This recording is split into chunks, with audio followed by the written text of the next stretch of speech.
نبی علیہ الصلوۃ والسلام نے کبھی کسی سائل کو واپس نہیں بھیجا.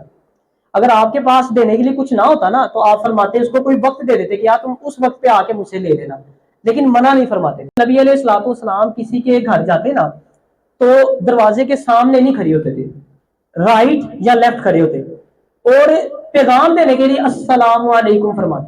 اسی طرح جب نبی علیہ الصلوۃ والسلام اپنے گھر تشریف لے جاتے نا تو فارغ نہیں بیٹھتے تھے. ایک تو اپنے ذاتی کام جو ہے نا وہ خود کیا کرتے تھے نبی علیہ الصلوۃ والسلام, اس کے علاوہ کوئی کپڑا پھٹا ہوتا وہ سی لیتے. ایک دفعہ سارے مل کے درود پاک پڑھ لیں, الصلاۃ والسلام علیک یا سیدی یا رسول اللہ وعلی آلک واصحابک یا سیدی یا حبیب اللہ. سب سے پہلے تو آپ سب کو نبی علیہ الصلوۃ والسلام کی آمد کا یہ مبارک مہینہ جو ہے بہت بہت مبارک ہو. اللہ تعالیٰ ہمیں اسی طرح ہر سال نبی علیہ الصلوۃ والسلام کی آمد کی خوشیاں منانے کی توفیق عطا فرمائے. لاسٹ ٹائم ہم نے ایک سیریل سٹارٹ کی تھی کچھ دن پہلے ربیع الاول کے حوالے سے, اس میں نے اس کا آپ کو نام جو بتایا تھا کہ پیارے نبی کی پیاری باتیں. لاسٹ ٹائم میں نے اس حوالے سے آپ کو نبی علیہ الصلوۃ والسلام کے حلیہ مبارک کے بارے میں بتایا تھا کہ نبی علیہ الصلوۃ والسلام کیسے تھے, اور کچھ نبی علیہ الصلوۃ والسلام کی عظمت و شان کے حوالے سے جو ہے وہ گفتگو ہوئی تھی ہماری. آج میں آپ کو معاملات رسول صلی اللہ تعالی علیہ وآلہ وسلم کے حوالے سے چند باتیں بتاؤں گا. ایک بک میں نے سٹارٹ کی ہے سیرت کے حوالے سے, تو جیسے جیسے میں پڑھتا جاؤں گا انشاءاللہ تعالیٰ آپ کے ساتھ شیئر کرتا جاؤں گا. اسی میں سے چند میں نے معاملات رسول جو ہے وہ نکالے ہیں. اس کو آپ نے اچھے سے سننا ہے اور اپنی زندگی میں شامل کرنا ہے. آپ نے دیکھنا کہ ہمارے نبی علیہ الصلوۃ والسلام کیسے زندگی گزارتے تھے, آپ کے کیا معاملات تھے. اگر ہم وعلیکم السلام اگر ہم اس پہ عمل کریں گے, اس کو اپنی زندگی میں شامل کریں گے تو دنیا بھی سنور جائے گی اور ہماری آخرت بھی سنور جائے گی. نبی علیہ الصلوۃ والسلام جب نماز فجر ادا فرما لیتے تھے نا تو جو مدینہ شریف کے لونڈی غلام تھے نا وہ نبی علیہ الصلوۃ والسلام کی خدمت میں پانی کے برتن جو ہے نا وہ پیش کیا کرتے تھے.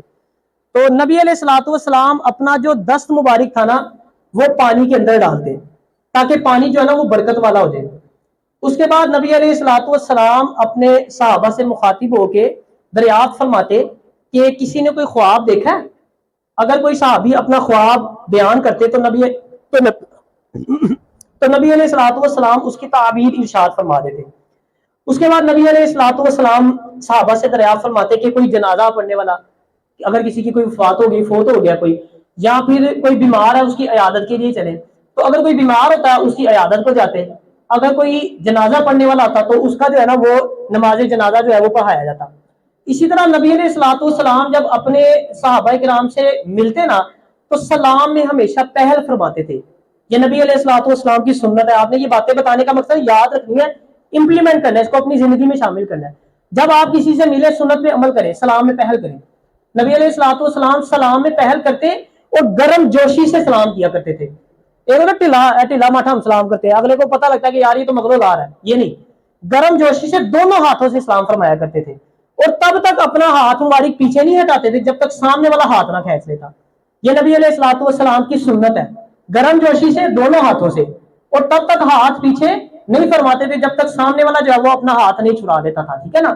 اسی طرح نبی علیہ الصلوۃ والسلام نے گھوڑے پر, دراز گوشت پر اور اونٹ پہ سواری فرمائی. اچھا, اس حوالے سے نا میں کل ایک ویڈیو دیکھ رہا تھا, اس میں جو ہے نا وہ پتہ اس حوالے سے بتایا گیا تھا کہ ہم لوگ نبی علیہ الصلوۃ والسلام کی سیرت مبارکہ پڑھتے نہیں, اور ہمارے پاس اس لیے ہمیں پتہ ہی نہیں ہوتا کہ نبی علیہ الصلوۃ والسلام نے کیسے زندگی گزاری, کیا کیا کیا, اور ہم لوگوں پہ بعض کا تنقید بھی کر رہے ہوتے ہیں, لوگوں کو برا بھلا کہہ رہے ہوتے ہیں. جیسے مثال کے طور پہ علماء کے بارے میں ایک بڑا جو ہے نا رجحان پایا جاتا ہے لوگوں کے درمیان کہ وہ سمجھتے ہیں کہ علماء کو جو ہے نا وہ سائیکل پہ جانا چاہیے. کوئی عالم دین ہے نا انہوں سائیکل پہ ہونا چاہیے, تو پھٹے پرانے کپڑے ہونے چاہیے, صافہ سا ایک جو ہے وہ موڈے پہ رکھا ہونا چاہیے. ٹھیک ہے نا. اس طرح کا ایک مولوی کو ایک عالم کو ہونا چاہیے. یعنی اگر کسی عالم کو وہ پراڈو سے اترتا دیکھ لیں گے نا تو وہ تنقید کا نشانہ بنانا شروع کر دیں گے. کسی عالم کو اچھا کپڑا پہنتے دیکھ لیں گے, کوئی اچھی گاڑی رکھتے دیکھ لیں گے, تنقید کریں گے کہ تو کتنا اسلام پڑھیا بڑا, تو مولوی بننا ہے, تو مہنگی مہنگی گڈیاں تے پھر رہے ہیں. کیا ہے, ہم نے نبی علیہ الصلوۃ والسلام کی سیرت ہی نہیں پڑھی. نبی علیہ الصلوۃ والسلام نے مہنگے سے مہنگے گھوڑے جو نسلی گھوڑے ہوتے تھے ان پہ بھی سفر فرمایا. نبی علیہ الصلوۃ والسلام نے دراز گوشت پہ بھی سفر فرمایا. نبی علیہ الصلوۃ والسلام نے اونٹ پہ بھی سفر فرمایا. اور نبی علیہ الصلوۃ والسلام کبھی بھی نا ایسے گدھے کے اوپر سواری کرنے میں آر محسوس نہیں کرتے تھے جس کے اوپر کوئی کپڑا نہ ڈالا گیا ہو. یعنی بالکل عاجزی والی سٹیج بھی. مہنگے سے مہنگے گھوڑے پہ بھی سواری فرمائی. یعنی اب دیکھیں نا, نبی علیہ الصلوۃ والسلام صرف غریبوں کے نبی نہیں ہیں, امیروں کے بھی تو ہے نا. اگر وہ صرف گدھے پر سواری فرماتے تو پھر غریبوں نے جو ہے وہ بڑا فخر کرنا تھا، امیر کہاں جاتے تھے؟ اور اگر وہ صرف مہنگے مہنگے گھوڑوں پہ بیٹھتے، اب گھوڑے کے حساب سے سواری کی طرف آئے تو آج کی سواری گھوڑا تو نہیں ہے نا، مہنگی مہنگی گاڑیاں ہیں. تو نبی علیہ الصلوۃ والسلام رول ماڈل تھے ہمارے لیے. آپ نے ہر ایک کے لیے مثال قائم کی. ایک صحابی نا نبی علیہ الصلوۃ والسلام کی خدمت میں حاضر ہوئے، بڑا مہنگا جوڑا لے کے آئے. نبی علیہ الصلوۃ والسلام سے عرض کی کہ حضور یہ میں آپ کے لیے لے کے آیا ہوں، آپ اس کو پہن لیں. تو نبی علیہ الصلوۃ والسلام نے ان صحابی سے دریافت کیا، پوچھا ان سے کہ یہ کتنے کا لیا ہے تم نے؟ صحابی نے عرض کی کہ پیارے آقا 25 اونٹوں کو بیچ کے میں نے لیا. کتنے اونٹ ہیں؟ 25 اونٹ. آج کے دور میں مہنگا اونٹ اچھا والا نا 8 سے 10 لاکھ روپے کا ہے. 25 سے ضرب تو کہاں بات جاتی ہے؟ تو نبی علیہ الصلوۃ والسلام نے یہ نہیں فرمایا کہ یہ تم نے کیا کیا، یہ بیکار کام کیا تم نے. نبی علیہ الصلوۃ والسلام نے اس کو پہنا، اس کے بعد اتار کے پھر واپس ان کو دے دیا. یعنی آپ دیکھیں آپ نے مثال قائم کی نا. اگر آپ وہ لیتے ہی نا تو پھر بیچارے امیر کتنے جاتے پھر آپ تو تنقید کرتے نا، آپ کہتے کوئی گاڑی سے اترتا تو آپ کہتے بھائی تو کتوں لے لے. یعنی ساری باتیں بتانے کا مقصد یہ ہے کہ اگر حلال کمائی سے آپ کوئی اچھا پہنتے ہیں، کوئی اچھی گاڑی رکھیے تو کوئی بری بات نہیں ہے، اچھا گھر ہے تو کوئی بری بات نہیں ہے. رزق حلال ہونا چاہیے بس. اسلام پیسہ کمانے سے منع نہیں کرتا، اسلام منع کرتا ہے پیسے سے محبت کرنے سے. تو بتانے کا مقصد یہ ہے کہ ہمیں سیرت مبارکہ مطالعہ کرنا چاہیے تاکہ ہمیں پتہ چلے کہ نبی علیہ الصلوۃ والسلام نے جو ہے وہ کیسے زندگی گزاری تھی. اسی طرح نبی علیہ الصلوۃ والسلام جب کوئی نیک کام کا آغاز فرماتے تھے نا تو اس کو مستقل طور پہ کرتے تھے، ہمیشہ اس کو اختیار فرماتے تھے. یعنی اب آپ دیکھیں نا بعض اوقات ہم لوگ جیسے درود پاک کی مثال لے لیں، کئی بچے ایسے ہوتے ہیں نا وہ درود پاک پڑھنا شروع کرتے ہیں، ایک دن میں جناب 30,000 دفعہ پڑھ لیا، مہینہ پر یہی کوئی نہیں. اس سے زیادہ اللہ پاک کو یہ عمل پسند ہے کہ آپ روزانہ 100 دفعہ پڑھ لیں، چھوڑے نا، لگاتار پڑھتے رہے آپ. یعنی وہ بزرگ فرماتے ہیں نا کہ استقامت میں کرامت ہے. جو کام آپ ہمیشہ کرتے ہیں چاہے وہ تھوڑی مقدار میں کرتے ہیں لیکن مستقل مزاجی کے ساتھ کرتے ہیں، اللہ تعالیٰ کو وہ بڑا پسند ہے، بجائے کہ آپ لاکھ دفعہ درود پاک پڑھے اس کے بعد پڑھے ہی نہ ساری زندگی چھوڑ دیں اس کے بعد. یہ نہیں. تو نبی علیہ الصلوۃ والسلام جب کسی نیک کام کا آغاز کرتے تھے نا تو اس کو پھر ہمیشہ کے لیے اختیار فرماتے تھے. اسی طرح نبی علیہ الصلوۃ والسلام نے کبھی کسی سائل کو واپس نہیں بھیجا. اگر آپ کے پاس دینے کے لیے کچھ نہ ہوتا نا تو آپ فرماتے اس کو کوئی وقت دے دیتے کہ تم اس وقت پہ آ کے مجھ سے لے لینا، لیکن منع نہیں فرماتے تھے. یہ بھی نبی علیہ الصلوۃ والسلام کی سنت ہے. تو کوئی آپ کے پاس سائل آئے کوشش کریں، اگر کچھ ہے تو دے دیں، نہیں ہے تو بے شک اس کو کہیں یار پھر بعد میں ہوگا تو تم پھر لے جانا. اچھے طریقے سے اچھے اخلاق سے پیش آئیں. کئی لوگوں کو میں نے دیکھا نہیں ہوتا نا تو جھاڑنا شروع کر دیتے ہیں بیچاروں کو. تو کسی کی دل آزاری، اسلام تو کسی کافر کی دل آزاری سے بھی منع کرتا ہے. تو کوئی مسلمان کوئی ضرورت مند آپ کے پاس آیا آپ اس کو جھڑکیں تو یہ تو بالکل مناسب بات نہیں ہے. اچھا اسی طرح نبی علیہ الصلوۃ والسلام کی سنت مبارکہ ہے کہ جب نبی علیہ الصلوۃ والسلام کسی سے ناراض ہوتے تھے نا تو اپنا چہرہ انور پھیر لیتے تھے، زبان سے کچھ نہیں کہتے تھے. ہمارا کیا حال ہے، ہمیں ذرا سا کسی سے گلا ہونا سیدھے گالا کٹ لیں. زبان تو ہماری اتنی لمبی ہوتی ہے کہ پتہ لگ جاتا ہے کہ یار اے بات سی ہے، اصل تو ایسی اسی تے بڑا شریف سمجھتے رہے ہیں، غصے میں پتہ لگتا ہے کہ وہ کیا تھا. تو سنت مبارکہ کیا ہے، نبی علیہ الصلوۃ والسلام اپنا چہرہ انور پھیر لیتے تھے، زبان سے کچھ نہیں فرماتے تھے. اسی طرح جب نبی علیہ الصلوۃ والسلام خوش ہوا کرتے تھے نا تو نگاہیں نیچی فرما لیتے تھے. اور اگر کوئی ایسا شخص نبی علیہ الصلوۃ والسلام کی بارگاہ میں حاضر ہوتا جو خوش ہوتا، بعض اوقات بندے کو کوئی خوشی ہوتی ہے، کوئی اچیومنٹ ہوئی ہوتی ہے، تو ایسا کوئی شخص آتا تو نبی علیہ الصلوۃ والسلام نا اس کا ہاتھ اپنے ہاتھ میں لے لیتے تاکہ محبت اور الفت بڑھے. اسی طرح جب نبی علیہ الصلوۃ والسلام کو چھینک آتی تو نبی علیہ الصلوۃ والسلام اپنے چہرہ انور کو ہاتھ سے یا کپڑے سے ڈھانپ لیتے اور آواز کو پست فرماتے آواز کو. آپ نے دیکھا ہوگا اکثر کوئی چھینک مارے نا ہم میں سے کہ اگلے ڈر جانے نہ لگے اتنی زور سے. اچھا مطلب ہو گئے تھوڑا کنٹرول، پھر بھی جان بوجھ کے اونچی آواز نکالتے ہیں. تو سنت مبارکہ کیا ہے کہ آواز کو پست کرنا. آپ نے ایک تو اپنے چہرہ انور کو نبی علیہ الصلوۃ والسلام ڈھانپ لیا کرتے تھے، ٹھیک ہے نا. تو آپ نے بھی کوئی کپڑا رومال ہو آپ کے پاس نہیں ہے تو ہاتھ سے آپ اس کو جو ہے نا وہ اپنے چہرے کو جو ہے ڈھانپ لیں. تو نبی علیہ الصلوۃ والسلام جب چھینک آتی تھی آپ کو تو نبی علیہ الصلوۃ والسلام الحمدللہ فرماتے تھے. اگر کسی دوسرے کو چھینک آتی تو وہ الحمدللہ کہتا، نبی علیہ الصلوۃ والسلام یرحمک اللہ فرماتے. اسی طرح نبی علیہ الصلوۃ والسلام نے فرمایا کہ اگر کسی کو جمائی آئے نا تو اسے روکنے کی کوشش کرے. ہاں یہ نہیں ایتھے جمائی آدی سارا محلہ ویکھ رہا ہوتا ہے کہ اگلے جمائی آئی وہ چار سامنے انہوں نے آئی ہوتی ہے. تو جمائی آتی ہے تو اس کو روکنے کی کوشش کرے، نبی علیہ الصلوۃ والسلام کا فرمان ہے. اور اسی طرح نبی علیہ الصلوۃ والسلام نے فرمایا کہ منہ کو بند رکھنے کی کوشش کرے کیونکہ شیطان منہ میں چلا جاتا ہے یہ جب ہمیں جمائی آتی ہے.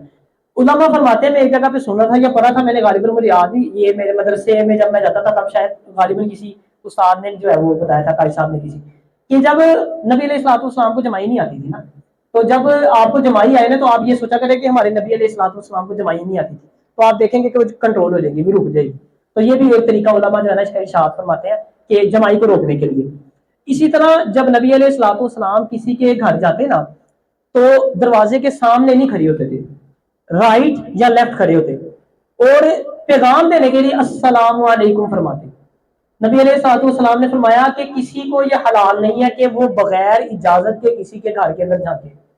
یہ تو تمہارا حال ہے گھر کے سامنے کریں پوری جب پورا جائزہ لے لیتے آ رہے کتنے آ رہے کی کر رہے ہیں نال والا محلے والا بھی کی کر رہے ہیں ساری ہم نے جائزہ لینا تو سخت یہ جو ہے نا وہ ناپسندیدہ عمل ہے. میں نے طے سنت مبارکہ کیا ہے آپ لیفٹ یا رائٹ کھڑے ہو جائے دروازے کے سامنے دروازے کے نہیں کھڑا ہونا اور السلام علیکم اونچی آواز سے کہ تاکہ گھر والوں کو پتہ لگ جائے کہ کوئی آیا ہوا ہے. یہ نبی علیہ الصلوۃ والسلام کی سنت ہے. اسی طرح نبی علیہ الصلوۃ والسلام کو جب کوئی شخص جو ہے وہ دعوت دیتا نا چاہے وہ سرخ ہوتا سیاہ ہوتا نبی علیہ الصلوۃ والسلام اس کی دعوت کو قبول فرماتے اور گری ہوئی کھجور اگر کوئی گرا ہوتا تو اس کو اٹھا لیتے. اسی طرح میں نے پہلے بتایا جیسے آپ کو نبی علیہ الصلوۃ والسلام کبھی بھی ایسے گدھے کے اوپر سواری کرنے میں آر محسوس نہیں کرتے تھے جس کی پیٹھ کے اوپر کوئی کپڑا نہ ڈالا گیا ہو. اور جب فتح مکہ ہوا نا مکہ فتح ہوا جب تو نبی علیہ الصلوۃ والسلام جب اپنے فاتحانہ جاہ جلال کے ساتھ مکہ شریف میں داخل ہوئے جب تو نبی علیہ الصلوۃ والسلام کی گردن مبارک جھکی ہوئی تھی اور نبی علیہ الصلوۃ والسلام کی جو ریش مبارک تھی نا وہ پالان کے جو لکڑی تھی نا اس کے ساتھ چھو رہی تھی اور آنکھوں میں آنسو تھے. آپ سوچیں کتنی بڑی فتح تھی اور عاجزی دیکھیں آپ. ہمیں یہاں پہ کوئی ہم کوئی چیز فتح کر لے نا چھوٹا موٹا کوئی قلعہ ہی فتح کر لیے اب تو خیر قلعہ نہیں ہوتا کوئی ایریا فتح کر لے کوئی علاقہ فتح کر لے تو جشن ہی ختم نہیں ہوتے. مطلب یہ نہیں بری بات نہیں ہے لیکن عاجزی دیکھیں نبی علیہ الصلوۃ والسلام گردن مبارک جھکی ہے آنکھوں سے آنسو جاری ہیں. یہ عاجزی تھی نبی علیہ الصلوۃ والسلام کی. اسی طرح جب نبی علیہ الصلوۃ والسلام اپنے گھر تشریف لے جاتے نا تو فارغ نہیں بیٹھتے تھے. ایک تو اپنے ذاتی کام جو ہے نا وہ خود کیا کرتے تھے نبی علیہ الصلوۃ والسلام. اس کے علاوہ کوئی کپڑا پھٹا ہوتا وہ سی لیتے اگر کوئی جوتا ہے وہ اس کی مرمت ہونے والی ہے وہ مرمت کر لیتے اور اپنے کاشانہ مبارک کی صفائی بھی خود فرما دیتے تھے. اسی طرح اونٹ کو چارہ ڈال لیتے اور کبھی ایسا تھا کہ حضرت عائشہ صدیقہ رضی اللہ تعالی عنہا کے ساتھ مل کے جو ہے نا وہ آپ آٹا بھی گوندھ لیا کرتے تھے. اور ہمارے یہاں کیا حال ہے مردوں کا وہ تو گھر جا کے نا ایسے تکیہ لگا کے نوابوں کی طرح بیٹھ جاتے ہیں. بیگم ملازمہ رکھی ہے روٹی بھی لے کے آئے گی سارا کچھ کرے گی تاڑے باہر دے کام بھی کرے گھر دے کام بھی کرے ہانڈی بھی کہتے آپ ہی جا کے لے آیا ملازم لگی ہے تاڑی. تو یہ نبی علیہ الصلوۃ والسلام کی سنت نہیں ہے. نبی علیہ الصلوۃ والسلام کی سنت ہے کہ ہاتھ بٹانا ٹھیک ہے نا اپنے گھر میں اپنے جو ان میرڈ ہے وہ اپنی والدہ کے ساتھ کوشش کیا کرے ان کی ہیلپ کیا کرے اور جو میرڈ ہے وہ کوشش کیا کرے جتنا ہو سکتا ہے اپنی بیویوں کا احساس کرے ان کے ساتھ مل جل کے کام کرے. یہ ہمارے نبی علیہ الصلوۃ والسلام کی سنت ہے. اور نبی علیہ الصلوۃ والسلام یہ کیوں کیا کرتے تھے تاکہ اپنے صحابہ کو تواضع ان کی ساری سکھائیں عاجزی ان کے اندر پیدا ہو. ٹھیک ہے نا.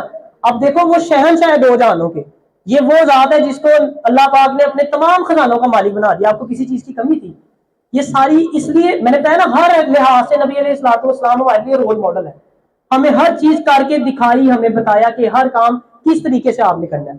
اسی طرح جب بارش ہوتی تھی نا تو نبی علیہ الصلوۃ والسلام اور نبی علیہ الصلوۃ والسلام کے جو صحابہ تھے وہ اپنے سر مبارک سے جو ہے نا وہ کپڑا ہٹا لیا کرتے تھے اور بارش کو سر پہ آنے دیتے تھے اور فرماتے تھے کہ یہ جو بارش ہے تازہ تازہ یہ ہمارے رب سے تعلق رکھتی ہے یہ بڑی برکت والی ہے. تو اس سے بھی پتا چلا کہ جب بارش ہو تو ہمیں جو ہے وہ تھوڑا بہت بارش کو اس کا بارش کا مزہ لے لینا چاہیے برکت والی ہوتی ہے بارش. ٹھیک ہے نا. اسی طرح نبی علیہ الصلوۃ والسلام ایک کچھ روایات میں آتا ہے جمعرات کو کچھ میں آتا ہے جمعہ کے دن جو اپنے ناخن مبارک تھے نا مبارک تھے وہ تراشتے تھے. اب اس کی ترتیب کیا تھی نبی علیہ الصلوۃ والسلام دائیں ہاتھ کی شہادت کی انگلی سے سٹارٹ کرتے تھے جہاں سے شروع ہوتے تھے اور یہ چیچی تک آتے تھے پہلے اس کے بعد پھر اس کو انگوٹھے کو چھوڑ دیتے تھے اس کے بعد لیفٹ سائڈ سے اس چیچی سے شروع کرتے تھے کہاں آتے انگوٹھے تک لاسٹ پہ جو ایک انگوٹھا بچ جاتا وہ سب سے اینڈ پہ. ترتیب سمجھ گئے. ساری باتیں بتانے کا مقصد کیا ہے اس پہ عمل کرنا ہے آپ نے یہ ساری چیزیں اپنی لائف میں لے کے آنی ہے. رائٹ ہینڈ سے شروع کرنا ہے شہادت کی انگلی سے چلتے گئے یہاں تک آ گئی انگوٹھا چھوڑ دیا اس کے بعد لیفٹ سائڈ سے سٹارٹ لیفٹ ہینڈ سے سٹارٹ کرنا ہے یہ چیچی سے اور کہاں تک آنا ہے انگوٹھے تک لاسٹ پہ ایک انگوٹھا ہمارا بچ جائے گا اس کو پھر ہم نے جو ہے وہ تراش لینا ہے. یہ نبی علیہ الصلوۃ والسلام کی سنت مبارک ہے. اور نبی علیہ الصلوۃ والسلام کبھی ایسے گھر میں داخل نہیں ہوتے تھے جہاں پہ اندھیرا ہوتا تھا تاریک گھر جب تک کہ وہاں پہ کوئی دیا نہ جلا دیا جاتا. اسی طرح نبی علیہ الصلوۃ والسلام سبزے کو اور بہتے ہوئے پانی کو پسند فرماتے تھے اور جب نبی علیہ الصلوۃ والسلام سفر میں جایا کرتے تھے نا تو سرما دانی مسواک اور کنگھی، یہ چیزیں جو ہے نا وہ اپنے پاس رکھا کرتے تھے۔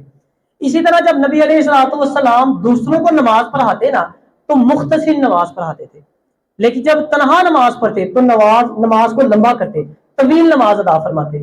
اسی طرح جب نبی علیہ السلام کو کوئی رنج درپیش آتا نا تو نبی علیہ السلام نماز پڑھا کرتے تھے، جیسے قرآن پاک میں نا کہ صبر اور نماز سے مدد حاصل کرو، تو جب کوئی مصیبت آتی ہے تو ہمیں چاہیے کہ ہمیں نماز سے مدد حاصل کرنی چاہیے۔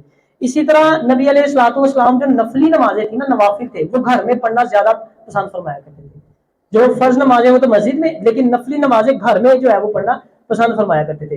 اور رمضان المبارک میں نبی علیہ السلام اتنی عبادت کرتے تھے کہ نبی علیہ السلام کے چہرے انور کا رنگ بدل جاتا تھا، اور آخری عشرے میں تو بالکل جو ہے نا وہ جاگتے تھے، ساری رات سویا نہیں کرتے تھے، اور اعتکاف بھی فرماتے تھے۔